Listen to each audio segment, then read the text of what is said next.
For all of those of you who watch my estate sale videos, I got some old, well, antique old 80s era OTC test equipment. I like old test equipment, so if I see it cheap in an estate sale, I'll buy it. So let me show you kind of what I got here. This is what we got. It's an OTC System 2000, and bought it in an estate sale for $5. This stuff's all obsolete. Most people can't even give it away. But it has the couple cartridges here. Does that show up what it is? This will test the 80s error. That's 91, so it's got a newer one too. All the connectors. This is a connector for set on here for 93 and newer Pathfinder software. This cable must be used with 93 or newer Pathfinder software is exactly what it states on it. But this is the tester. That's where the cartridges plug in. And it comes with the Ford, GM, see 81 to 89, 83 to 89, 81 to 89. And it also has this operating instruction for the tester.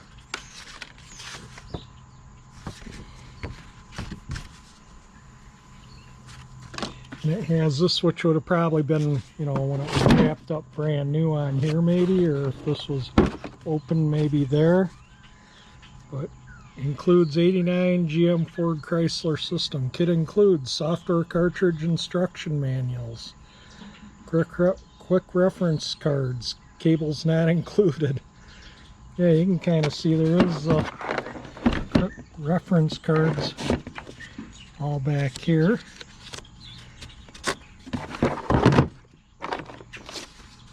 But yeah, there we go. We got some, you know, and like I say, this stuff you probably can't give away right now, but in probably 10 years or so, and 80s cars are, well, I already see quite a few in car events, then these will probably be in demand. Test, I have another tester, vintage tester. Anyway, I paid $5 for this in an estate sale, and they wanted 40, and I was like, no. And it was the last day, 50% off, so it would have been $20. And I just told the guy, yeah, you can't give these away. I'm just not interested. And he says, well, what'd you give me for it? And I said, $5. And he says he'd take it. So here it is. I'll thumb through the Ford manual, but you can see it shows you how to connect things up. Shows you the VIN code chart, what engine you have, you know, drivetrain I should say. Test modes, computer test modes.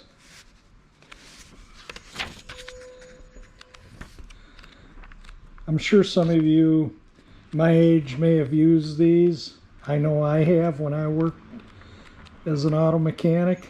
Most of my life I worked as a marine mechanic. Drove a truck for a while, and worked at Home Depot after I stopped working as a marine mechanic. But anyway, yeah, this is kind of test pretty much everything. The ABS brakes, the, you know, everything it'll test. You know, this stuff's so obsoleted, so, you know, this was probably pretty darn expensive back in the 80s. And then, you know, they update their systems, and you know, you just have to, the mechanics have to, or shops have to go out and buy new test equipment, and this stuff isn't cheap. You know, they obsolete it like they obsolete computers. And so something like this, who knows what it would have cost new, but I bet it was in $1,000 plus range. And you know, it's like I say, it's all obsolete now, unless you're working on a 80s era cars. But I think a lot of these new systems you can just use with your cell phone plug-in, and you don't even need all this stuff. But anyway, I just like this kind of stuff. I got an old Heathkit oscilloscope. I did a YouTube video on that. Actually used it on the Catalina. And I have another little OTC tester here. Get it out. I used this not too long ago. I was helping a friend. He has a 77, I think it is. Olds 98, and it had no spark. And so I got this, which I bought in an estate sale. Probably paid $1 or so for it, but it's a GM HEI ignition tester. All the goodies in there. And we found after we checked it out, it had a bad pickup coil. Put a new pickup coil on it, and the engine cranked right up. So, you know, sometimes it pays to have this old vintage test equipment, especially if you work on old vintage stuff. You know, it's like I say, you can get the stuff super cheap. And this being the Detroit area, the automotive capital, there's a lot of stuff like this I find in estate sales. And so generally, if it's not too beat up or it looks complete or like it might work, and the price is really, really cheap, because like I say, most of this stuff has been thrown away, or, you know, it's giveaway. It really doesn't have value.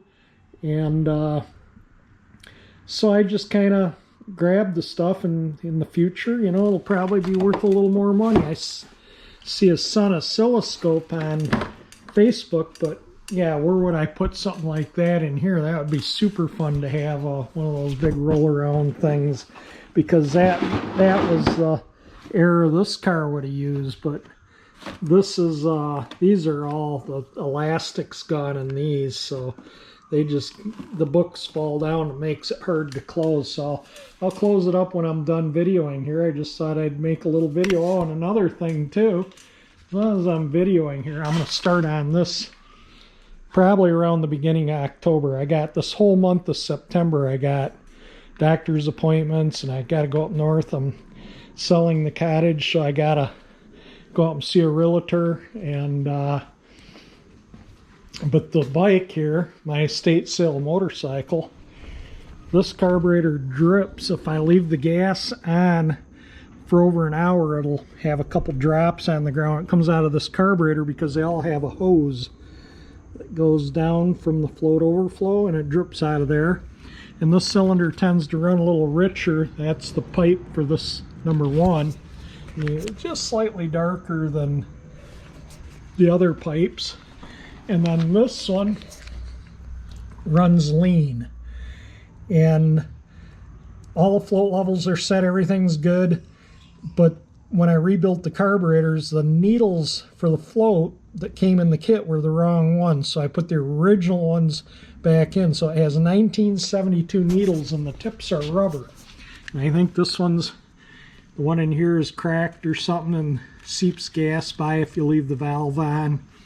And the other one I think is swollen, so it starves the fuel when when you're really into it. But it runs perfect. It absolutely does run perfect.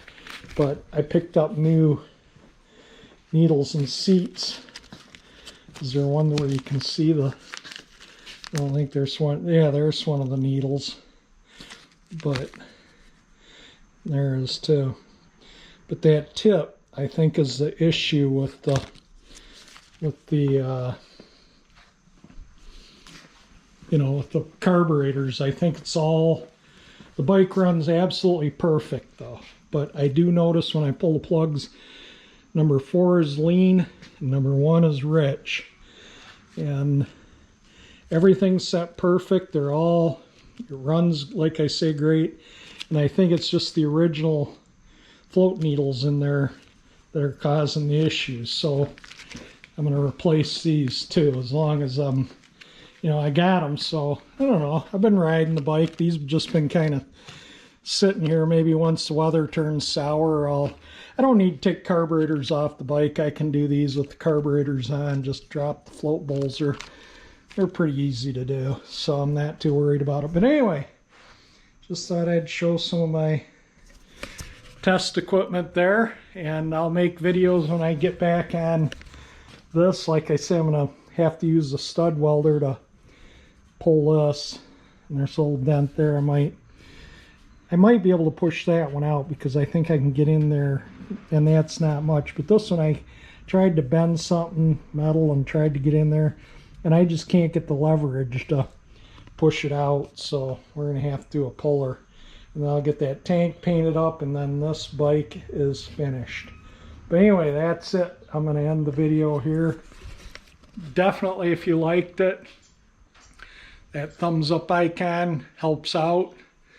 If you like my channel, I got 348 engine icon that powers this 59 Chevy here will help you subscribe. And thank you for watching my video.